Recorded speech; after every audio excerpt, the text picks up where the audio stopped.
देखो तीसरा number question कह रहा है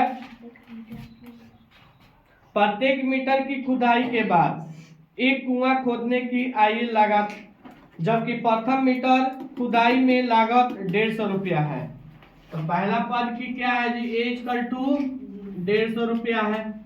ए का मान कितना है, 150 रुपया है। आया समझ में। और बोल रहा है प्रत्येक मीटर की खुदाई लागत 50-50 बढ़ाई जा रही है।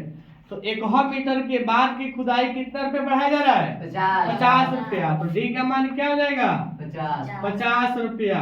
एपी हम मान निकालेंगे, एपी का मान निकालेंगे। एपी का मान निकाला, पहला पद क्या जाएगा जी, 150। पहला पद क्या है, 150। अब दूसरा पद निकालते हैं A2 का मान। A2 का मान निकालेंगे, क्या हो जाएगा बताओ। A2 का मान निकालेंगे तो A प्लस डी। A2 का मान निकालेंगे 150 प्लस 50 कितना हो जाएगा जी, 200। तो यहाँ एपी का दूसरा पद क्या हो गया, 200। फिर यहाँ A3 का मान निकालेंगे तो A2 प्लस डी। A2 का मान कितना है, 200 और डी का मान 50। तो क्या हो जाएगा 250। तो यहाँ हो जाएगा 250। यहाँ A4 के मान निकालेंगे। A4 का मान निकालते हैं A3 प्लस डी। A3 का मान है 250 और प्लस डी का मान 50। तो यहाँ क्या हो जाएगा जी, 300। तो यहाँ तीसरा पद क्या हो जाएगा, चौथा पद 300। आया समझ में। इसी तरह ये श्रेणी क्रम क्या हो जाएगा जी, बढ़ते जाएगा कहाँ तक, इन्फिनिटी तक। आया समझ में। यही हमारा तीसरा का क्या हो जाएगा, आंसर हो जाएगा।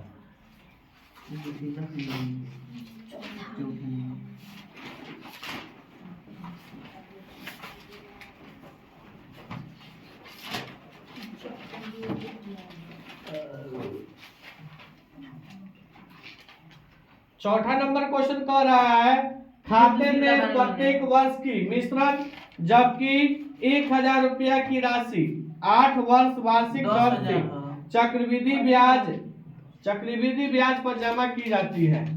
तो इसका 1000 का है, ठीक है।